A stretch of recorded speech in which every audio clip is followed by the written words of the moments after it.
Numerous anecdotal accounts and some research studies suggest the possibility of reincarnation, but there is no definitive scientific proof. Here are 5 examples of alleged reincarnation cases. Bisenchand Kapoor, born on February 7, 1921, in Bareilly, Uttar Pradesh, India, began speaking about a previous life when he was just 3 years old. As a young child, he often spoke of a life in Pilibhit, a town approximately 50 kilometers from his birthplace. Bisenchand claimed that his name had once been Lakshmi Narayan, and he provided various details about this past existence, citing his family members, home, and business with surprising clarity. Initially, his family dismissed his statements as nothing more than a child's fanciful imagination. Yet, Bisenchand's persistence and the consistency in the details he shared eventually led them to take his claims more seriously and consider the possibility of their truth. In 1926, a lawyer named K.K. Nandan Sahai heard about the young boy's case. Sahai was known for having documented his own son's memories of a past life and was intrigued by Bisenchand's story. Believing that there might be more to the young boy's claims, Sahai decided to conduct an investigation. He traveled to Bareilly to interview Bisenchand. Sahai took meticulous note of Bisenchand's statements. Bisenchand's narrative was detailed and confident, offering descriptions that were too precise and specific to be easily dismissed. To verify Bisenchand's claims, Sahai decided to take him to Pilibhit. Arriving in the town, Bisenchand immediately began identifying locations from his supposed past life with an assuredness that astonished those who accompanied him. He recognized his past home, pointed out family members, and demonstrated an understanding of the skills and habits of Lakshmi Narayan. His remarkable identification of these places and people lent credibility to the possibility that his memories belonged to someone who had lived before him. The investigation conducted by Sahai highlighted the case of Bisenchand Kapoor as one of the earlier documented instances of alleged reincarnation in India. It became well known because Sahai published his findings in a pamphlet, drawing attention from those interested in the mysterious and metaphysical. The case later caught the attention of Ian Stevenson, a well-regarded researcher in the field of reincarnation, who referenced it as part of his studies. Bisenchand Kapoor's story is considered a significant case in the study of reincarnation due to the specific details he offered and the subsequent verification of those details through careful investigation. It raises profound questions about the nature of consciousness and memory. The case continues to be a topic of interest for those examining the depths of human consciousness and the realm of the unknown, inviting both believers and skeptics to ponder the mysteries of past life memories. In a quiet suburban neighborhood, the Ruhlman family experienced something extraordinary. The youngest, Luke, displayed unusual behavior from age 2, speaking of a past life as a girl named Pam. His statements puzzled his parents, who had no connections to anyone named Pam. Luke's mother, Erica, was intrigued and disturbed by his claims. It wasn't just the oddity of a boy claiming he was once a woman, but the conviction in his memories. Luke explained he was Pam, died in a fire, went to heaven, and was reborn as Luke. Curiosity drove Erica to investigate. She discovered the 1993 Paxton Hotel fire in Chicago, where a woman named Pamela Robinson died. Luke described traveling by train in Chicago and identified Pamela from photos, despite never visiting the city. Erica contacted the Robinson family, unveiling more coincidences. Luke and Pamela shared a taste in music, particularly Stevie Wonder. The story captured media attention, featured on The Ghost Inside My Child, sparking curiosity and skepticism. To believers, Luke's narrative was a testament to reincarnation, with details too precise to ignore. Skeptics suggested alternate explanations, like influences from overheard conversations. Yet, the mystery of Luke's memories and Pamela's life persists. Cameron McCauley's case is a fascinating example of alleged reincarnation. particularly due to the detailed memories he had of a life on a remote Scottish island he had never visited. Early life and memories.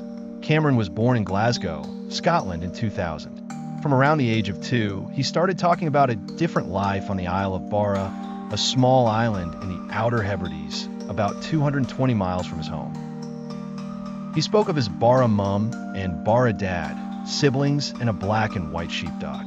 He described living in a white house near the beach where planes landed.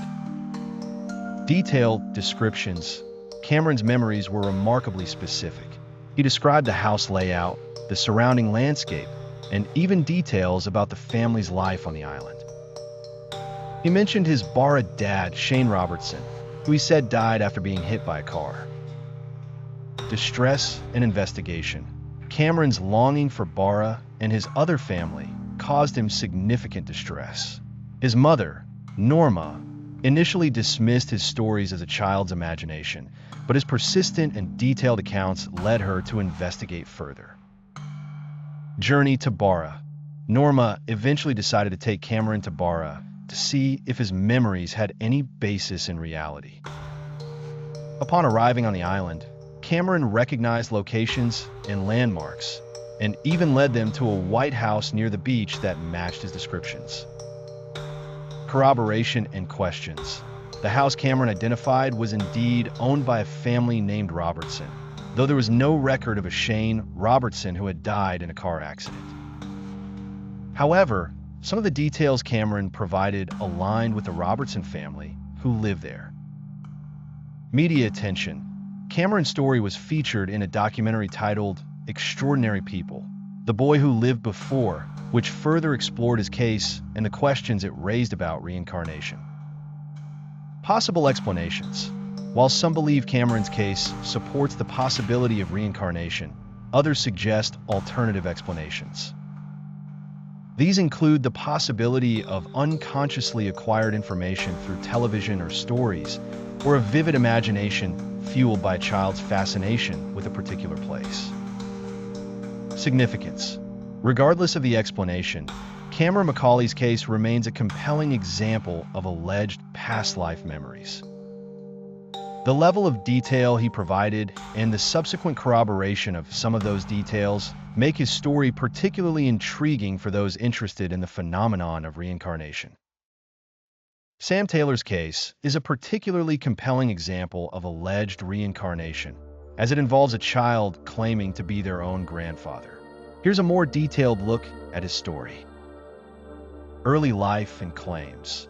Sam was born in Vermont, USA, 18 months after his paternal grandfather, also named Sam, passed away.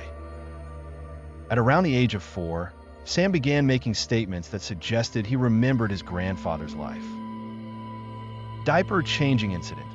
One of the first instances that caught his parents' attention was when his father was changing his diaper.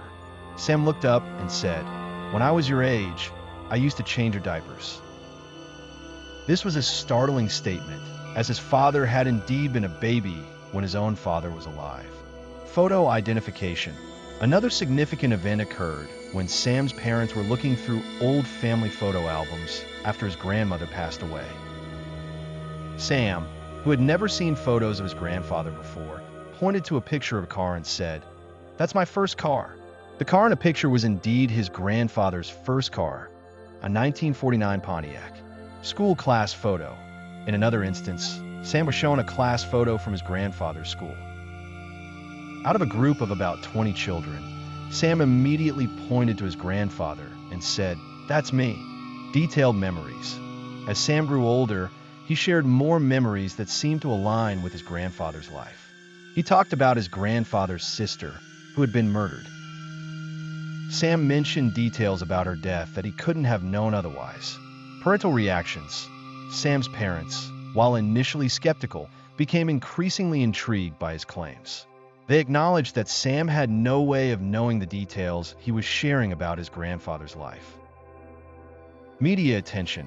Sam's story has been featured in various media outlets and books about reincarnation, further fueling the discussion about the possibility of past lives. Alternative explanations. While some believe Sam's case supports the idea of reincarnation, others suggest alternative explanations. These include the possibility of unconsciously acquired information through family conversations or a vivid imagination. Significance. Despite the lack of definitive proof, Sam Taylor's case remains a compelling example of alleged past life memories. The specific details he provided and the subsequent corroboration of some of those details make his story particularly intriguing for those interested in the phenomenon of reincarnation. The case of the Pollock twins is one of the most famous and intriguing examples of alleged reincarnation, largely due to the striking similarities between the twins and their deceased older sisters. Tragedy strikes. In 1957, Joanna, 11, and Jacqueline, 6, Pollock were tragically killed in a car accident in Hexham, England. Their parents, John and Florence Pollock, were devastated by the loss. A glimmer of hope. John Pollock, who believed in reincarnation, expressed a fervent wish that his daughters would be reborn. A year later, Florence gave birth to twin girls, Gillian and Jennifer. Remarkable resemblances. From an early age, Gillian and Jennifer exhibited remarkable similarities to their deceased sisters, both in terms of physical traits and personality. Jennifer had birthmarks that corresponded to scars Jacqueline had sustained in her lifetime. Memories and behaviors. As they grew older, the twins began to share memories and exhibit behaviors that seemed to mirror those of Joanna and Jacqueline. They recognized toys and belongings that had belonged to their deceased sisters and even recounted details of the accident that had claimed their lives. Phobias and preferences. Gillian displayed a distinct fear of cars, which was unusual for young children who had never been involved in an accident.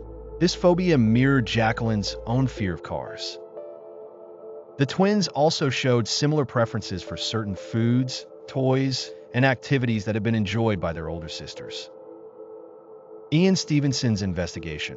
The case of the Pollock twins came to the attention of Dr. Ian Stevenson, a psychiatrist and researcher who dedicated his career to investigating claims of past lives. He conducted extensive interviews with the Pollock family and documented the twins' memories and behaviors. Possible explanations. While some believe the Pollock twins case provides compelling evidence for reincarnation, others suggest alternative explanations. These include the possibility of genetic memory, environmental influences, or unconscious cues from their parents. Significance. Despite the lack of definitive proof, the Pollock twins case remains a fascinating example of alleged reincarnation.